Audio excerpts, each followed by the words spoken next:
ನಮಸ್ಕಾರ ಬಂಧುಗಳೇ, welcome to Melvin family.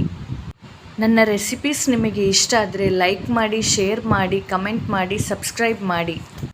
ನಾನಿವತ್ತು ಏಡಿ ಸಾರು ಮಾಡ್ತಾ ಇದ್ದೇನೆ. ಏಡಿ ಸಾರು ಮಾಡಲಿಕ್ಕೆ ಏನೆಲ್ಲ ಸಾಮಗ್ರಿಗಳು ಬೇಕು ಅಂತ ನೋಡ್ಕೊಂಡು ಬರುವ. ಮೊದಲು ಏಡಿಯನ್ನು ಚೆನ್ನಾಗಿ ಕ್ಲೀನ್ ಮಾಡಿ ತಗೊಂಡಿದ್ದೇನೆ. ಅರ್ಧ ತೆಂಗಿನಕಾಯಿಯನ್ನು ನೈಸ್ ಪೇಸ್ಟಾಗಿ ರುಬ್ಬಿ ಇಟ್ಕೊಂಡಿದ್ದೇನೆ. 10 ಕಾಶ್ಮೀರಿ ಮೆಣಸು, 1 ಇಡೀ ಬೆಳ್ಳುಳ್ಳಿ ಸಿಪ್ಪೆ ಸುಲಿದಿಟ್ಟಿದ್ದೇನೆ. 3 ಇಂಚಿನಷ್ಟು ಶುಂಠಿ, 1 ಚಮಚ ಜೀರಿಗೆ, 1/4 ಚಮಚ ಅರಿಶಿನ, 2 ಚಮಚ ಕೊತ್ತಂಬರಿ ಬೀಜ, ಅರ್ಧ ಈರುಳ್ಳಿ. ಇದಿಷ್ಟನ್ನು ನೈಸ್ ಪೇಸ್ಟಾಗಿ ಮಾಡಿಟ್ಕೊಳ್ಬೇಕು. 2 ಈರುಳ್ಳಿ, 2 ಟೊಮೆಟೊನ ಕಟ್ ಮಾಡಿ ಇಟ್ಕೊಂಡಿದ್ದೇನೆ. ಸ್ವಲ್ಪ ಕರಿಬೇವಿನ ಸೊಪ್ಪು, ಸ್ವಲ್ಪ ಕೊತ್ತಂಬರಿ ಸೊಪ್ಪನ್ನು ತಗೊಂಡಿದ್ದೇನೆ. ಈಗ ಪಾತ್ರೆ ಕಾದಿದೆ. ಕಾದ ಪಾತ್ರೆಗೆ 5 ಚಮಚ ಎಣ್ಣೆ ಹಾಕಿ, 1 ಚಮಚ ಸಾಸಿವೆ ಹಾಕಿ, ಸಾಸಿವೆ ಸಿಡಿದ ಮೇಲೆ ಈರುಳ್ಳಿನ ಹಾಕಿ ಚೆನ್ನಾಗಿ ಮಿಕ್ಸ್ ಮಾಡಿ. ಈರುಳ್ಳಿ ಬೆಂದ ಮೇಲೆ ಟೊಮೆಟೊ ಮತ್ತು ಕರಿಬೇವಿನ ಸೊಪ್ಪು ಹಾಕಿ ಚೆನ್ನಾಗಿ ಮಿಕ್ಸ್ ಮಾಡಿ.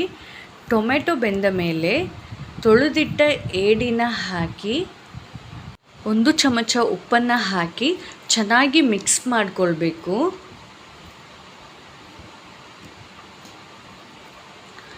ಚೆನ್ನಾಗಿ ಮಿಕ್ಸ್ ಮಾಡಿದ ಮೇಲೆ 5 ನಿಮಿಷ ಮುಚ್ಚಿಟ್ಕೊಳ್ಬೇಕು.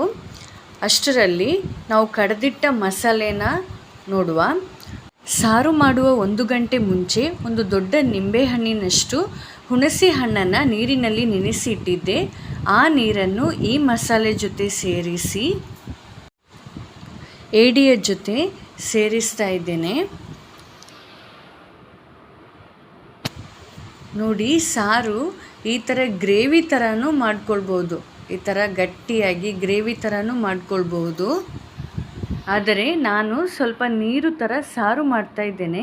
ಯಾಕೆಂದರೆ ನಮ್ಮ ಮನೇಲಿ ನಾವು ಇಡ್ಲಿ ದೋಸೆ ಜೊತೆನೂ ಈ ಸಾರನ್ನು ಇಟ್ಕೊಂಡು ತಿಂತೇವೆ. ಅದಕ್ಕೋಸ್ಕರ ನಾನು ಇದರಲ್ಲಿ 2 ಗ್ಲಾಸ್ ಆಗುವಷ್ಟು ನೀರನ್ನು ಹಾಕ್ತಾ ಇದ್ದೇನೆ. ಈಗ ರುಚಿಗೆ ತಕ್ಕ ಹಾಗೆ ಉಪ್ಪು ಹಾಕಿಕೊಂಡು ಚೆನ್ನಾಗಿ ಮಿಕ್ಸ್ ಮಾಡಬೇಕು. ಚೆನ್ನಾಗಿ ಮಿಕ್ಸ್ ಮಾಡಿದ ಮೇಲೆ ಇದನ್ನು ಕುದಿಲಿಕ್ಕಿಡಬೇಕು.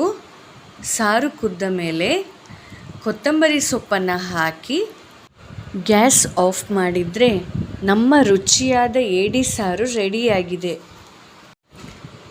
ಬನ್ನಿ ಎಲ್ಲರೂ ಊಟ ಮಾಡುವ. Please like, share, comment, subscribe ಮಾಡಿ. Thank you.